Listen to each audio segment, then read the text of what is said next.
I want to thank everybody for being with us here today. We're in Austin today as opposed to Kerrville because of deadly storms that have swept across central Texas and areas outside of the Kerrville area, and because of more expected storms that will pose life-threatening danger over the next 24 to 48 hours. I want to emphasize, however, even though we now are broadening the area that we're focused on, we are not at all reducing our focus on Kerrville. They remain a key focus in so many different ways. We continue 24/7 operations to search for anybody who was affected by that deadly storm. We still have our Department of Public Safety assets, the National Guard, Texas Task Force 1 and 2, and game wardens, all fully engaged in responding to the disaster in Kerrville. We also intensify our focus on the families affected by this. They're going through horrific events that have turned their lives upside down. We're working to aid them, assist them with regard to counseling, grief, all kinds of things we can do to assist those families. One of the most important things that we can do is to address their greatest concern, and that is there are so many families that are still waiting to learn about their loved one. And we are working 24/7 to get the information that will be able to answer their question. What I can tell you is several things. I had the opportunity yesterday to visit Camp Mystic and get to see firsthand what happened there, as well as all the way downstream after that. And it was nothing short of horrific to see what those young children went through. And we will remain 100% dedicated, searching for every single one of the children who were at Camp Mystic, as well as anybody else in the entire riverbed, to make sure that they're going to be recovered. We know that parents and families, they want information. They want closure. And we want them to know that we are working as swiftly as possible to get them accurate information that will provide that closure. I do want to thank the local officials, city and county and otherwise, who also are working around the clock to make sure they are addressing those concerns. The information I'm going to give you is as of this current moment in time, knowing that this information will constantly change throughout the remainder of today as well as in the coming days. In Kerrville and Kerr County, there are 59 confirmed deceased. There's still 11 missing from Camp Mystic. Separate from there, in the Central Texas area, there are confirmed 10 deceased.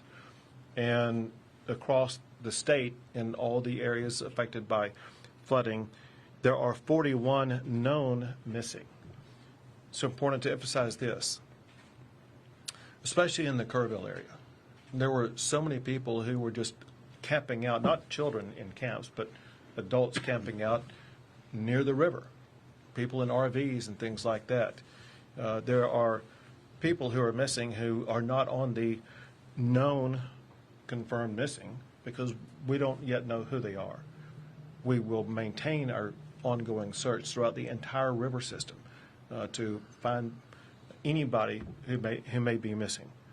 One thing that could help this is if you are a relative or friend of someone that you think was in Kerrville or Kerr County that you think is missing, please contact the local officials in Kerr County and let them know that you have the name, identification, and other information about a person who is suspected to be missing.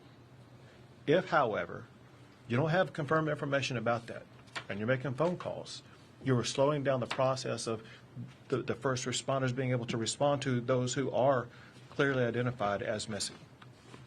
If you're doing that, you're interrupting official business, and that could be potentially illegal. Call only if you have specific information.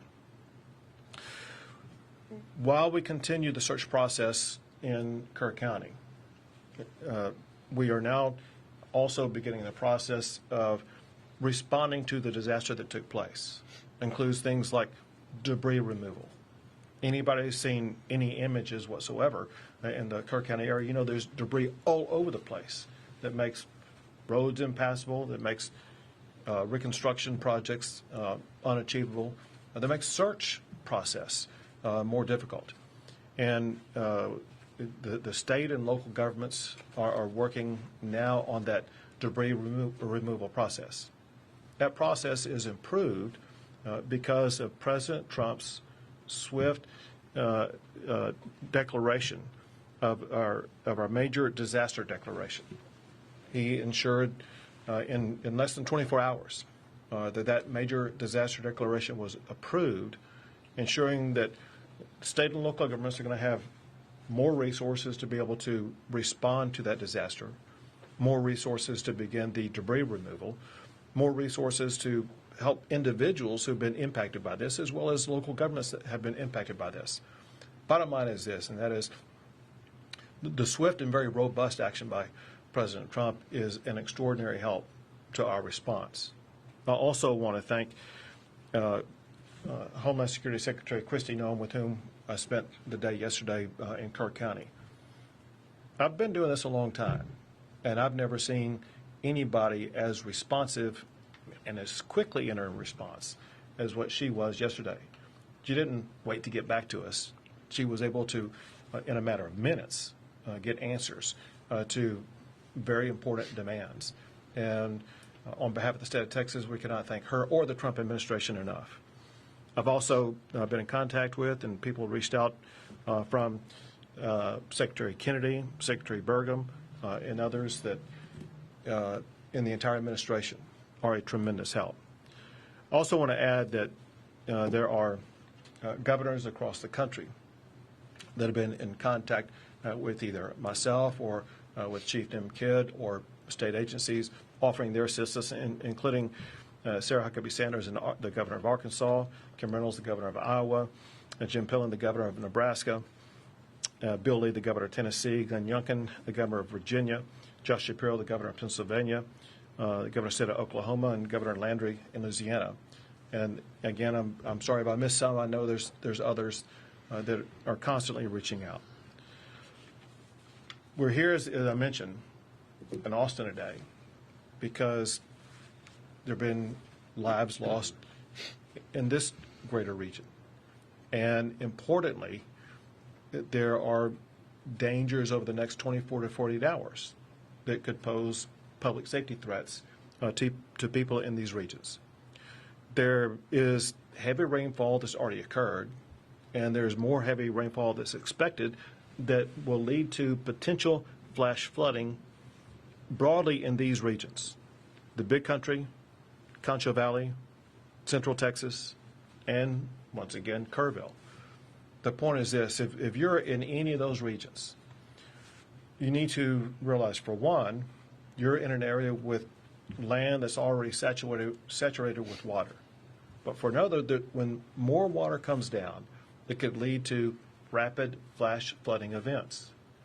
Now, there's nothing expected at this time to the magnitude of what was seen in Kerrville. That said, flash flooding can occur at lower levels of water than what happened in Kerrville. It's a particular threat for people who are driving on roadways. Some of the lives lost in Central Texas were people who were swept away in vehicles or in similar crossing type situations. Know that rising water on roads can occur very rapidly. You may think that you could drive through it, only to find out when you're in there that it's too late and that you're getting swept away. And so we urge everybody to be extraordinarily cautious for the next 24 to 48 hours. If there's any water on the road, you got to be safe.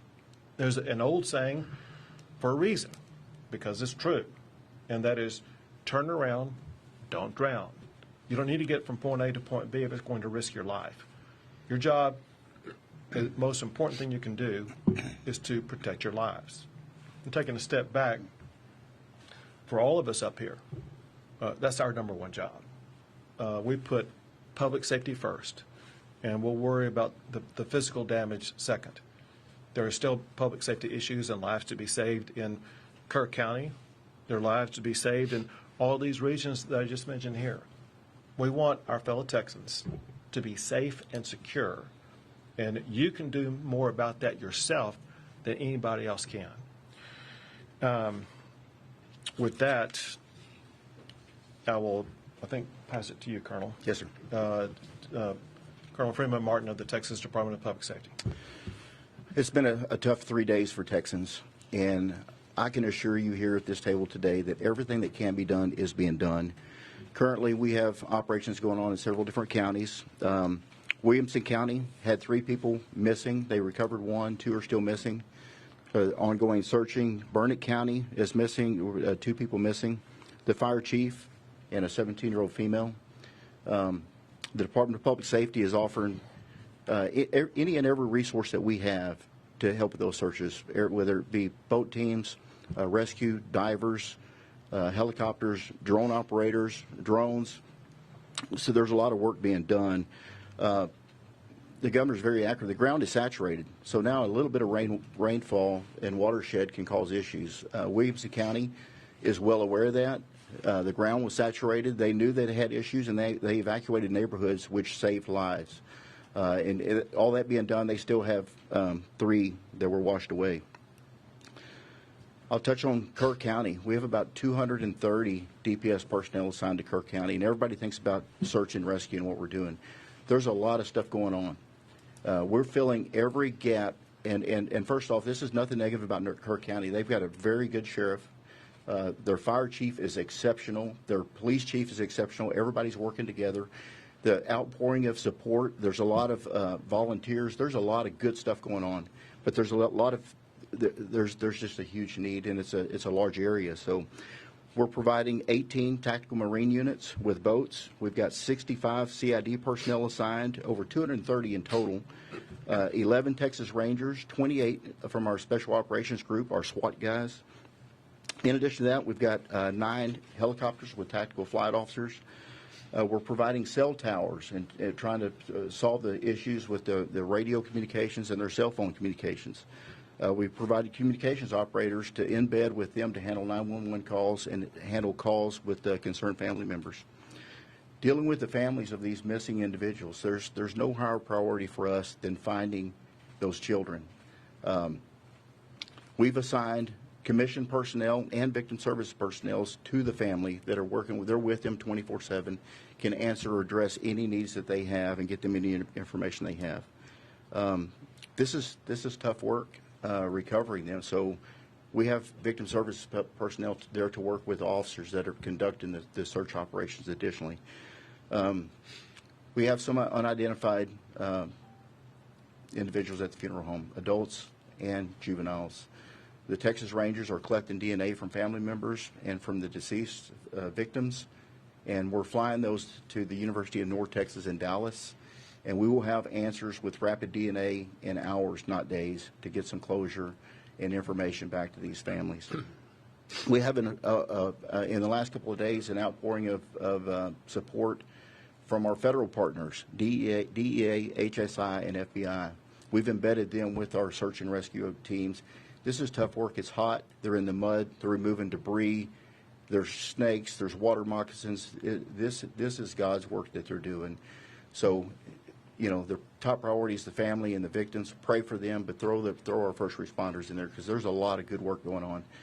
We're not taking away from any resources from Kerrville to pre-stage here. We're pulling from South Texas, West Texas, and North Texas into Central Texas to prepare for our emergency response. We're well prepared. The legislature, the governor, in previous years have been overwhelmingly supportive of law enforcement and gave us the resources, so we're prepared to respond to events like this in multiple regions of the state at the same time. So, Governor, thank you. Thank you very much.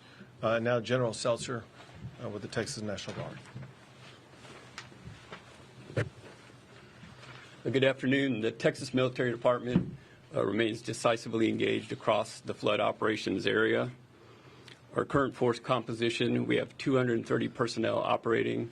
We're flying 8 helicopters, and we've increased the size of our force of high-profile military vehicles to help evacuate people from high water areas. We've also expanded our operations area to not only include Kerrville, but we now have personnel operating in San Saba and Burnett. The additional resources we've added since our last briefing are a behavioral health officer in Kerrville, a chaplain in Kerrville. We also sent a chaplain to San Saba. We've expanded the state's Air Operations Center, which is a multi-agency air coordination center hosted by TMD, but it includes every agency that operates across the interagency in Texas. So inside that operations center, we can ensure that the right asset is going to the right location to do the right job. Additionally, today we have launched the MQ-9 Reaper remotely piloted aircraft out of Houston. That aircraft departs Houston, goes out over the Gulf of America, and climbs to 18,000 feet, and then along a special FAA corridor, traverses over to the Kerrville area to conduct persistent SAR, persistent incident awareness and assessment operations. It's truly an eye in the sky for our search and rescue people. I'd like to thank the Federal Aviation Administration today. Due to weather at 18,000 feet, we could not transit from the Gulf of America to the Kerrville area. The FAA granted a temporary flight restricted area through a lower altitude, which allowed our aircraft to safely transit across Texas and operate in the Kerr County area. In terms of rescues and evacuations for the Texas Military Department, we have a total of 525 rescues or evacuations. 366 have been by air and 159 by ground. Of those count, 20 ground evacuations occurred in San Saba and 5 air evacuations occurred in Burnett. And that concludes my brief. Thank you, Governor. Thank you. Now with the LCRA, there it is, Phil. Yes, sir. Good afternoon. I'm Phil Wilson, General Manager of the Lower Colorado River Authority. I think the most significant message we have in the general area right now is that if and when we get more rain, please stay off the lakes. The lakes have a lot of debris right now. It's not safe to be boating. It's not safe to be out there. We'll let you know when it is, but critically, stay off the lakes. It's July. People are used to summer, and this is not a good time to be out there. So to echo, we're working very closely with law enforcement. We have our rangers deployed to Burnett County right now with our mobile command center trying to support the activities up there. It's a partnership working all together with law enforcement, TNM, and everyone that's showing up to help assist. It's a very critical time for us. Next, what the governor said, we have a lot of saturation. We opened gates up at Wirtz and Starkey the last couple of days. Those are closed right now. We're ready just in case we need to. We've added more than 350,000 acre feet to the height of the lakes of Buchanan and Lake Travis. We're 67% full. We have a lot of room in headroom in case more water does come in to make sure those reservoirs do what they're supposed to do, which is to capture the water for the future and protect against flooding. Thank you, Governor. Very good. Now, Chief Nimkit. Thank you, Governor. And I want to remind everyone, life safety is still our #1 priority. And what I mean by that is, and Colonel Martin said it very well, Kerrville and Kerr County have great local emergency managers and responders. They really do. But they're a community of about 55,000 people. And they had a lot of people there that were not from that area visiting, vacationing. And their resources, and this is what the state government does when a local community gets overwhelmed, is we send in additional resources. So our hats are still off to all of those local responders that live and work in that community, and that their homes and families were also impacted, and they're still there on the job. We owe them a great amount of gratitude. Second, we continue with our search, not only in Kerr County, but everywhere that we know we have missing people. And I need your help in being very cautious. Let's not get wrapped around the axle on the word recovery. You're going to start hearing the word recovery used in a lot of different contexts. Be very careful how you use that word, because I'm going to be careful how I use that word as well. We are going to begin recovery operations. That is debris cleanup. That is opening roads. That does not mean we are no longer doing search for live victims, because we still are. We are still out there in very much hopes, very much fueled by the compassion that we show for these families, that we're doing everything we can to find their missing loved ones. So please help me in making sure that we're not wasting our time and efforts on debating over the meanings of words. Let's get clarity when we ask those questions. Second, I'm asking, we've driven around Kerr County and the other areas a lot. We have a lot of people that are traveling in because they want to see firsthand the damage. I'm asking you, if you're not from the community and if you're not involved in our response and rescue and recovery efforts, stay out of the area. Stay out of the area because you don't know the area. Another thing I'm getting right this minute during this press conference is reports of an additional wall of water coming down some of the creeks going into the forks. And I want you to think about that for a second. If you're not from that area and you don't know the low water crossings, you could find yourself in a very dangerous situation. The next thing is we see a lot of information on social media about volunteers and spontaneous volunteers being frustrated because they can't help. We are evacuating parts of the river right now because we're worried about another wall of water coming down in those areas. If you're a volunteer there that you're not checked into our operations, we have no way of accounting for you right now. There is a process that we use to get volunteers into the response, and I'm asking for your help and to get that message out. It's not that we think we don't need any help. It's that we want to make sure everyone helping is doing the job that we need, where we need it, and when we need it, and we have the ability to communicate with them. And then finally, I want to talk a little bit about the word recovery as it relates to the President's disaster declaration. We are very excited to begin those recovery operations with our federal partners who have been here with us in the Emergency Operations Center since last Thursday, since before all of the actual flooding and disaster started. And we're going to work very close with those partners to help our local communities and our families that are impacted by this recover from this disaster as fast as possible. Thank you, Governor. Thank you. We'll take a few questions. Go ahead. Isabel, I know that you mentioned 10 deaths in Central Texas. Is there any way you could give us a breakdown of the cities? We sure can. Chief Kidd has it. So we're showing reaffirmed 3 in Burnett County, 1 in Tom Green County, 5 in Travis County, and 1 in Williamson County. And again, those numbers are a few hours old. Those numbers could go up, but that's what we had as the time preparing for this briefing. You said what county? Tom Green. Tom Green? Tom Green. Yes, ma'am. San Angelo area. You just said something about a wall of water that you're just now getting reports about. Can you talk more about that and what you're seeing there? Yeah, I'll share some of it. So I apologize for looking at my phone during the press conference, but this is the live updates that we're getting right now from the field. Is there are unconfirmed at this point reports of additional water coming in. And as the governor mentioned, there's rain still falling on the area. It's not going to take the same amount of rain that caused this damage to make the current water levels rise up, right? Because the ground is already saturated. So any rain that falls can be perceived as life-threatening rain. And so if you're in a low-lying area, we need you to move yourself out of that low-lying area.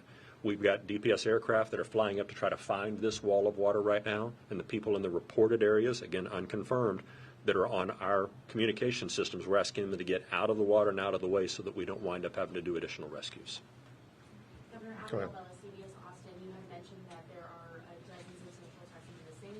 Local resources can't continue searching in the dark of the night. Does this federal disaster declaration mean that we have federal resources to continue searching when it's pitch black? Sure. Well, first of all, on the federal disaster declaration, it applies right now to Kerr County. Let me go back. Let me see the total, my disaster declaration counties. So let me walk you through this. So I made an original state disaster declaration, and then I amended it to add more counties. Let me first go back over those counties, then I'll explain to you what's going on. Under the state disaster declaration includes the following counties: Bandera, Bexar, Burnett, Caldwell, Koch, Comal, Concho, Gillespie, Guadalupe, Kendall, Kerr, Kimball, Llano, Mason, McCullough, Menard, Reeves, San Saba, Tom Green, Travis, and Williamson. That means that because of that the state is providing additional resources for those counties and state-based assistance. On the federal disaster declaration, for the time being, that includes only Kerr County. And they are waiting to see the magnitude of what happens in other counties before they may potentially expand that, the federal disaster declaration, to include other counties. So for now, local resources have to stop search and rescue efforts when they fall. That's not accurate. We have drones and helicopters that have thermal and night vision and FLIR where they can search at night. Our special operations groups have that. And, at the law enforcement level, we don't really wait for a federal declaration. the feds come. They're there. They're helping. They offer assets and resources. This helps with funding and additional resources and bringing in from out of state. But our local federal partners they're very involved. So we've, of course, we're a lot more productive during the day, but we search at night, and we're seeing some really good results, which is good. But the bad news is you will see the death toll rise today and tomorrow. One other thing to add to that is the U.S. Coast Guard, part of the federal government, was here working long before the declaration was granted based on our partnership and relationship. So we still have Coast Guard assets here, and they will operate at night as well. Thank you for the question. Go ahead. Bayless Law Cross Can you talk a little bit more about the warnings that local officials got, the way that the state and federal government communicated with local officials, and whether you believe that these deaths were preventable? So there were multiple steps taken by the state that I'll let Chief Kidd talk about, but the state began setting up operations in preparation for what could happen in Kerr County. It happened in the early morning hours of the 4th, which is Friday, and the state had pre-positioned assets and resources in and around that area beginning on Wednesday before the storm on Friday. As we learned more on Thursday, more assets were provided in various regions. We knew, based upon predicted weather, certain regions where the rain may fall. There was an inability to know precisely where that rain was going to fall and how much was going to fall where it did fall. And as far as what the locals may have done, Chief Kidd may know more than I, but I would leave it up to them to let you know. And listen, thank you for the question. We need to spend a lot of time trying to answer this question because from a technical perspective, there are multiple warning systems that are out there. And all of us can choose to sign up for warning systems in certain areas depending on the local government that we're in and the way that their system works. There's a lot of talk about a program called WIA, the Wireless Emergency Alert, and IPAWS, the Integrated Public Alert and Warning System, and how they work or sometimes don't work. And then you have areas where there is no cell phone coverage. And if there's no cell phone coverage, it doesn't matter how many alert systems you sign up for, you're not going to get that. And then there's the NOAA weather radios from the National Weather Service. I'll ask you, how many of you have a NOAA weather radio by your bed at home? And so there can be all kinds of alert systems that are sent, and we know that some were sent, some general messaging was sent early, some urgent warnings were sent at various times, but just sending the message is not the same as receiving the message, having a plan to do something when you receive the message, and then the ability to implement that plan. And so I really would love to have a separate conversation with all of you about how we can continue to get the message to the public about what they need to do when they get a message, what they should do when that message is received, and how they communicate that back to their loved ones and family members. Let me add this also. I don't know if you guys saw this, but the city manager for Kerrville explained that on the morning of the 4th, he was out jogging at about 3:30 in the morning, and it just then began to rain a little bit. He got home and saw that it rained a little bit more, and he saw after that the torrent of water that was coming down the river.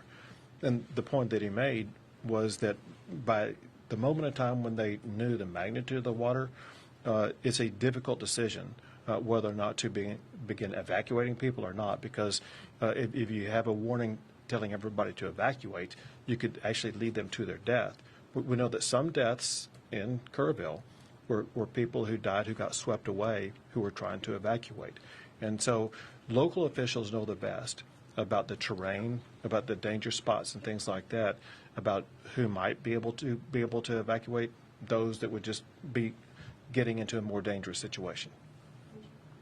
You talked in what you just said kind of about expertise and about just knowing the area, and that extends also to the National Weather Service folks who are in those offices and have years and years of experience.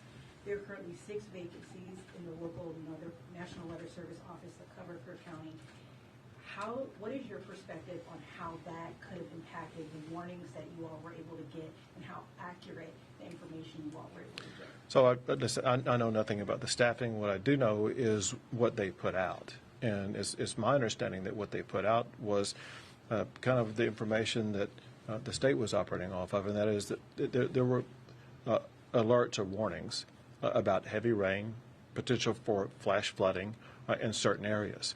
A problem with that is that to most people in the area, flash flooding would mean one thing, not what it turned out to be, because they deal with flash floods all the time. Just like I put people on notice in these regions of Texas right now. There's the potential for flash flooding, but there's no expectation of a water wall of almost 30 feet high. Governor Abbott, on that topic, we know that these alerts can be life-saving at times, and a lot of times these forecasters get their information from the National Weather Service. Are you communicating with your federal partners on how critical funding is for the National Weather Service in order to issue alerts like this and this disaster like this? It's one of the things that we spoke about when Secretary Noem was in, and this is part of ongoing conversations. And I'll add this. As you all probably know, we have a special session coming up, and the way to respond to like what happened in Kerrville is going to be a topic for the special session to address. We have time for 2 more questions, folks. Is part of what you want to address, because there was a bill that was going to create a council to kind of talk about what warning systems, and it was not successful. Is it a concern that there's all these camps on this area? This is an area that deals with flash flooding, but there were no sirens that were in this area. Can you talk about that and why that hasn't been funded to this point? Well, it's going to be something that will be looked at. As you kind of pointed out, these camps go back almost 100 years, and they are familiar with the water in the area probably better than anybody else. And they have their own ways in which to deal with warnings that would involve children, sometimes as young as 8 or 9 years old. And we need to evaluate what they know, how they respond, what they need. And that's why it's going to be good to have a session with all members working together that will bring different perspectives, because the reality also is this, and that is what's needed in that river basin at that location could be far different than what's needed in some other river basin across the state. Time for 1 more, folks. Go ahead. Agent Texas Tribune, do you know if anyone tried to get warning to people at the camps outside of the automated disaster system? I missed the first part of the question. Did anyone try to get warning to the people at the camps outside of the automated system? So I'm not sure that I understand the question. I mean, does somebody go door to door and knock on the doors, or? Yeah, we're just wondering if there are any official outreach in the area. You know, we talked to the county emergency manager when we were there the first day, and the county does have a plan for that county and the 18 or so camps that are in that county. Probably be really good to ask them that question and let them give you that answer. It's a good question. Thank you. Thank you, everyone. thank you all.